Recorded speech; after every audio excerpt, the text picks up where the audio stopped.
I'm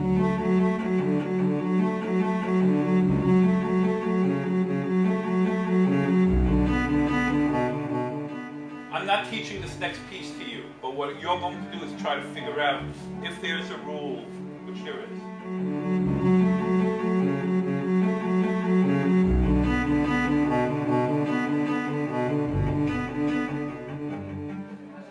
Equals x, that's ln 10 equals x. Well, you gotta do ln on both sides. So it would be ln 10 to the y is equal to ln X, x. ln x, ln x.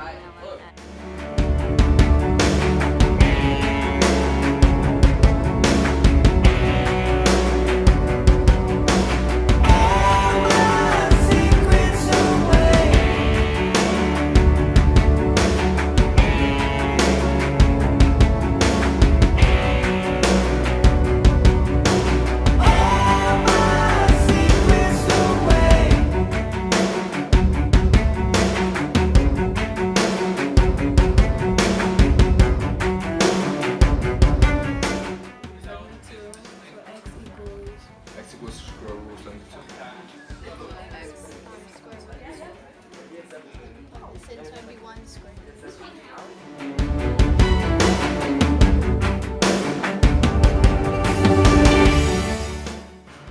Many times when you look at the way our country is going, our country is constantly talking about equity. Equity means giving everybody an equal chance, access to certain courses. I'm a great believer in equity, especially since, if you notice, the school that I teach in is in an urban setting. And I can say the school is about 70%, 75% Hispanic, and 25 to 30% African American. Within this setting, we're giving students who get C+, B- the opportunity to take AP Calculus. But it's not enough just taking AP Calculus. It's about being able to get the kids to actually understand calculus. And to that end, I constantly try to infuse the work of people like Eric Jensen, include the work of people like David Sousa in my classroom, include what we learned about Maslow's hierarchy, include what the College Board constantly tells us about equity. But equity doesn't start by putting kids into the class. It starts by having good teaching and, more importantly, good student learning. For years, you've heard about the words cooperative learning, children working together, where you have 90 to 95% retention 24 hours after a learning episode if students talk to one another. Too often what you see are students working cooperatively on a sheet of paper on a desk. Well, if they're all looking at a desk, they're all looking down, no one is making eye contact with each other, and no one is talking to each other. And the goal of the whiteboards was to have them talk to each other. The other part of the reason that I established the whiteboards in my room to the extent that I did is through the studies of Eric Jensen, where one time he did say, somewhere I read, that when students stand, more oxygen goes from the feet to the brain, makes them more alert. So now they're more alert, they're constantly talking, they're discussing, they're thinking, and instead of looking down on the paper, everything's at eye level. And once in a while, when a student says, I'm stuck, instead of me saying, do it again, I'll physically take their shoulder, move them about 2 feet over, and guess what? They're not stuck anymore. They have the ability to figure out. What we need to do is give them the opportunity. In addition, what I learned from David Sousa was that 19% of all learners are auditory learners, 35% are kinesthetic learners, 46% are visual learners, and well over 50% of all teachers are auditory teachers. So there is a disconnect, and unfortunately when you see that, there's something wrong in society when we don't turn out more kinesthetic and auditory teachers, visual teachers.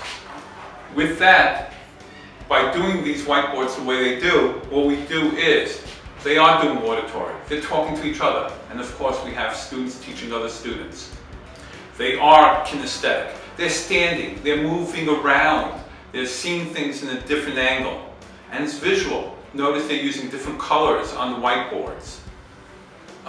It's a phenomenal process. What happened was about 6 years ago, the principal of our school came up to all of us and said, "What do you want for your classroom?" It was pretty funny. Everybody put in thousands of dollars for all this really neat technology. I asked for something costing about $350, $400. I asked for 4 whiteboards. That's it. Now I have 4 whiteboards in my room. I have a starboard in my room. There's an additional whiteboard in the hallway because the students work on the whiteboards in the halls doing their homework. It's part of the process. More importantly, which is really cool and I'm pleased with, is that these whiteboards in the corners of the room and having them work together and talk to each other, it's in about 10 to 12 classrooms throughout this school, and this school only has about 20 classrooms. Okay, thank you.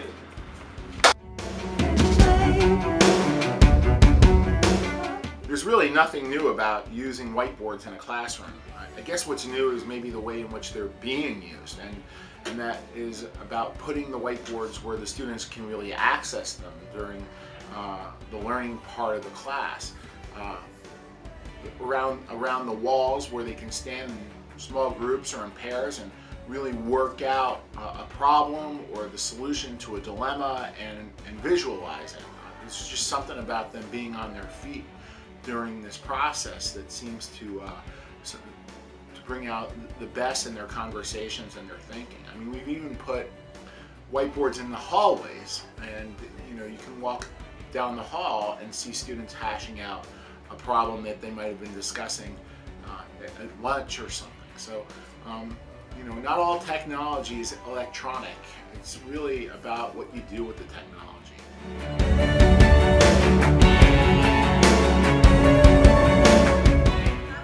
So for every time this is x, the hypotenuse will be x squared.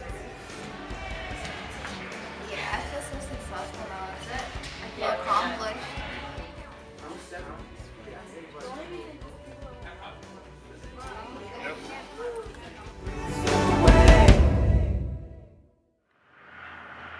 So this AP Calculus class at first was a little scary, but then once I saw Mr. Gruber's teaching, his method of teaching, it really engaged me as a person that likes to not be confined to just a piece of loose leaf, to like a notebook paper.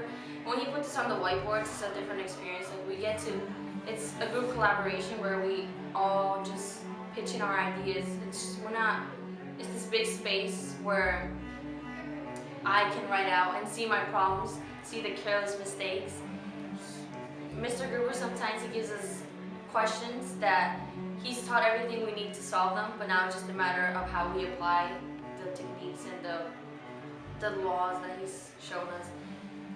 At home, I use like my mirror, but then when I saw it here in school that we're using it for such a rigorous class like AP Calc, it was refreshing to me to see that I can do the same thing I do at home, how I study in school, and so that's what's been helping me out a lot with passing the course. Ever since I first started doing high school math, I noticed that there has been a lot of different teaching methods. And even though I love math, some of the downsides to it is that some of the teachers' teaching methods don't really match my learning method. With the whiteboards, I realized that it's probably one of the best teaching methods I've ever seen, because for me personally, I'm a very detail-oriented person. I like seeing everything step by step, so I get a better understanding of what's happening. With the whiteboards, it allows me to be able to see everything step by step. Not only that, but I'm also able to interact with other students and see their ways of learning, and if I don't understand something, they most likely do, so they can help me understand it as well. AP Calc, it probably would have been a lot more difficult for me had I not been introduced to this teaching method, because I'm able to see my mistakes and it's easy for me to work back and see where the mistakes are and catch them, fix them, and then work back to the answer, which is great for somebody who's as detail-oriented as I am.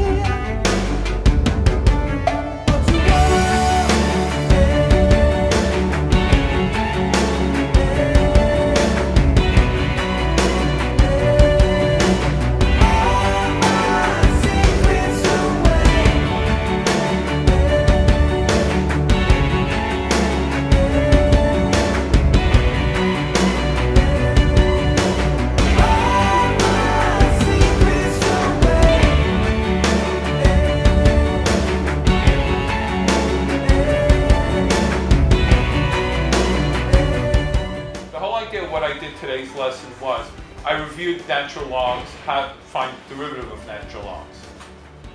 I did not teach you. I did not teach you how to find the derivative of 3 to the x, or a constant raised to the x power, did I?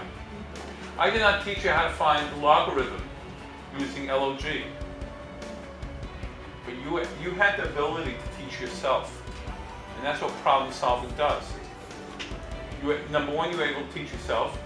Yeah, maybe I came around and coaxed you a little bit saying, what do you know here? But you taught yourself, and isn't that a lot better feeling than me giving you the rules? Right?